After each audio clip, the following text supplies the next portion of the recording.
Un mástil se monta sobre un techo de una casa usando una ménsula ABCD y lo sostienen los cables EF, EG, EH. Si la fuerza ejercida por el cable EF en el punto E es de 29,7 libras, determine el momento de esa fuerza respecto a la línea que une los puntos D, E y F. Bueno, vamos a ello. ¿Cómo están?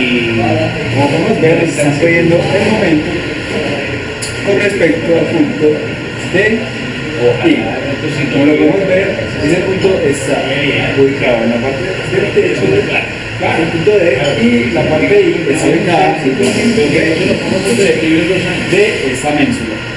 Para ello, utilizaremos la fórmula de habilidad del momento de I es igual a lambda de I los niveles de empresas que llegan hasta por 5 años, empresas que llegan hasta el radio. Ya vamos a mirar cuál es producto plus la fuerza o la tensión que tenemos en el ejercicio, que es la tensión F, EF. Y al mirar eso, pues eso ya le va a hablar a uno. Ahora, teóricamente todavía.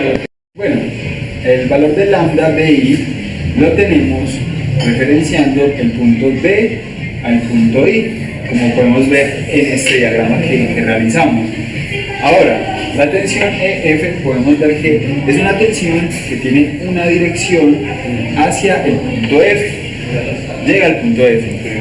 Para poder saber qué radio vamos a utilizar, pues obviamente tenemos que tener en cuenta esta lambda y esta fuerza. Como podemos ver, los dos puntos se encuentran entre el punto F y el punto I. Así que el radio que vamos a utilizar va desde el punto I hasta el punto F. A mí personalmente me gustaría. Bueno, ¿qué pasaría si, dado el caso de que esta fuerza no tuviera una dirección hacia abajo, tuviera en cambio una dirección hacia arriba? Pues entonces ya el radio sería desde el punto I hasta el punto F. Entonces, el radio va a ser el punto de interconexión entre el momento de la fuerza, entre el momento que estamos buscando y la fuerza que tenemos. Bueno, ya teniendo claro esto, entonces vamos a hallar nuestro lambda de I. Por definición, lambda de I lo mismo que tener el vector de I sobre su magnitud.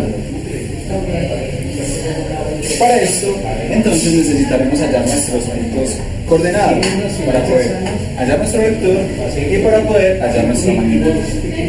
Bueno, para poder hallar nuestro punto D, que sería el primero tenemos que analizarnos el eje de coordenadas, X, Y, Z. Como podemos ver en la imagen que están viendo, nuestro eje es la línea que atraviesa toda la mitad del techo.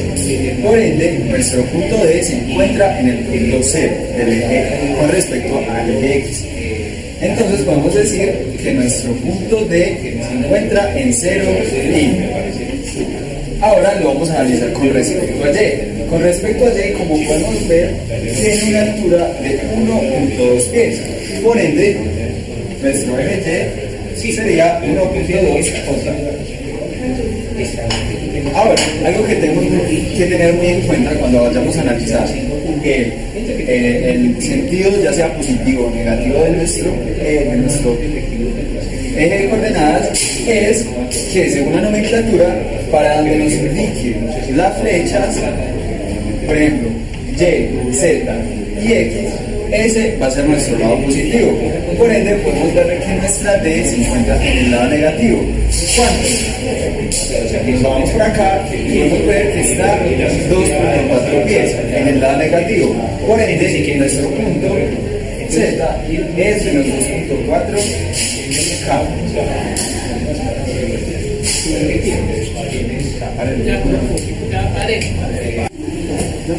Bueno, como podemos ver, ya después de que tengamos el punto D, lo ponemos aquí arriba, vamos a por el punto E. Vamos a hallar las coordenadas que nos van a permitir hallar nuestro vector.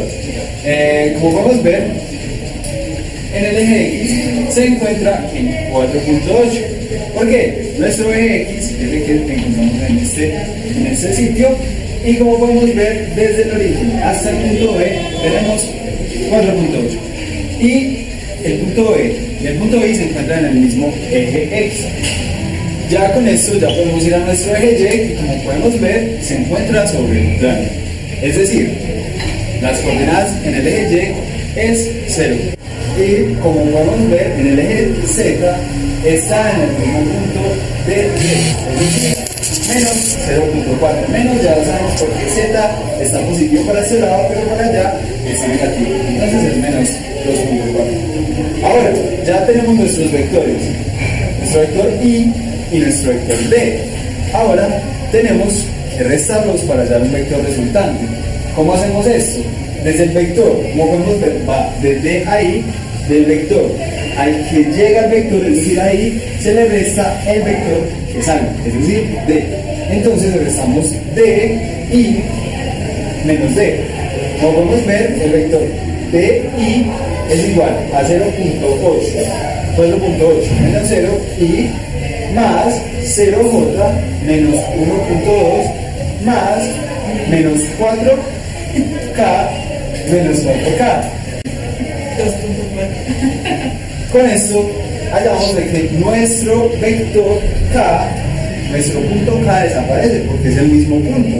Por ende, encontramos nuestro vector DI es 4.8i menos 1.28. Ahora, para hallar la magnitud debemos elevar esos dos puntos al cuadrado y sumarlos.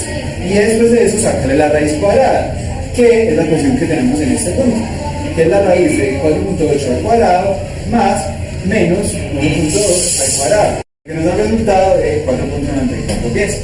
Ahora sí, vamos a nuestra ecuación para poder hallar lambda. Bueno, ya vamos a aplicar nuestra fórmula usando nuestro vector, que ya lo hallamos, y nuestra magnitud. ¿Cómo se halla este vector resultante? Simplemente dividiendo el 4.8 sobre 4.9 y el 1,2 dividido el 4.9 y nos hace vector. Bueno, como podemos ver, vamos a seguir con nuestro siguiente vector, que es el vector que va desde I hasta F.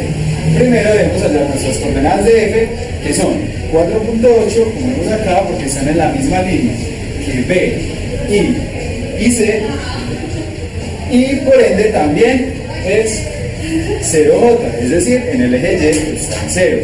Ahora, como sabemos, nuestra Z para este lado es positivo, y como podemos ver en la imagen a continuación, se encuentra a 13.8 pies desde el punto de origen.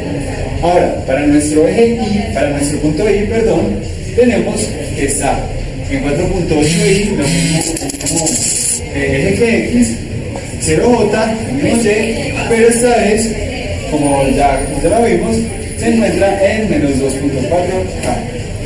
El paso a seguir es restar F menos I, porque F es al punto que llega el vector, por ende, como están en el mismo eje X, tenemos que en el eje X es 0, en el eje Y también, y en el eje Z es 13.8K menos 2.4, lo que nos da un radio de 16.2K. Bueno, muchachos, el paso a seguir es hallar el punto E para poder hallar nuestra tensión de nuestro vector. Entonces, para ello vamos a necesitar mirar nuestro diagrama, el que está en pantalla en este momento, y vamos a ver que tenemos que bajar por este puntito para poder darnos cuenta de que su altura es la misma a la que está el puntito. Para poder hallar la altura, primero necesitamos hallar este ángulo formado entre estos dos ejes. Para ello tenemos nuestro cateto opuesto y nuestro cateto adyacente, como hicimos en esta parte. La tangente de θ es igual a 1.2, que es el cateto opuesto, sobre 1.8, que es nuestro cateto adyacente. Para hallar θ sería la tangente a menos 1 de esto, de 1.2 sobre 4.8, y vamos a encontrar que nuestro ángulo θ es 14.03.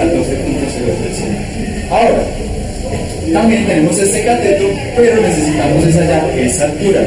Esa altura es la que nos va a definir la altura a la que nos encuentra ese punto E, porque ese punto E está prácticamente en el mismo punto A, está un poco más arriba, más elevado. Ahora, vamos a hacer esta altura y para hacer esta altura ya tenemos el ángulo, por ende tenemos que sacar la tangente del ángulo y encontramos que es opuesto sobre adyacente y despejamos nuestra altura y vamos a encontrar que h es igual a la tangente de 14.03 por 3.6 y nuestra altura va a ser 0.9. Como pueden ver en la imagen a continuación, tenemos que sumar esta altura 0.9 con 8.4. El 8.4 es la distancia de la cual se encuentra desde el techo, desde la puntica del techo hasta el punto E. Ahora, para el punto Z es lo mismo que hemos venido diciendo, tenemos que bajar a este punto y de este punto encontramos que es menos 2.4. Y eso es todo. Ya con nuestro vector, ahora sí vamos a nuestra fórmula. Cabe sacar que fue un error que acabo de cometer, que en este punto E también se le debe sumar el 1.5 en el eje Y, debido a que lógicamente desde este punto hasta este punto, como podemos ver, baja a este punto hay 0.9, desde este punto hasta este punto hay 1.5 y ya desde el punto A hasta el punto E están los 8, que no recuerdo, para que nos pueda dar el Y total. Ahora sí, sabemos que una tensión o una fuerza es igual a la tensión o fuerza por su lambda, es decir, el vector sobre su magnitud. Por eso, acá, ya después de allá, nuestro vector EF lo ponemos y sobre eso va su magnitud, es decir, cada uno de sus componentes al cuadrado y después de eso en una raíz, multiplicados por su fuerza o por su tensión en este caso, que son 29.7. Operamos, ¿cómo operamos? Cada uno de los componentes lo multiplicamos por 29,7 y los dividimos sobre ese resultado. Y nos va a empezar a dar, por ejemplo, 29,7 sobre ese resultado por 3,6 nos da 5,4, por menos 10,8 nos da menos 16,2 y por 16,2 nos da 24,3. Listo, ya cuando hemos hallado nuestras tres componentes, lambda, radio y tensión, pues simplemente las unimos en una matriz como ven acá, con todas las componentes. Acá la parte de X, acá la parte de Z y aquí la parte de Z. Y como el paso final es ingresar a nuestra calculadora, como pueden ver acá, y sacar su determinante.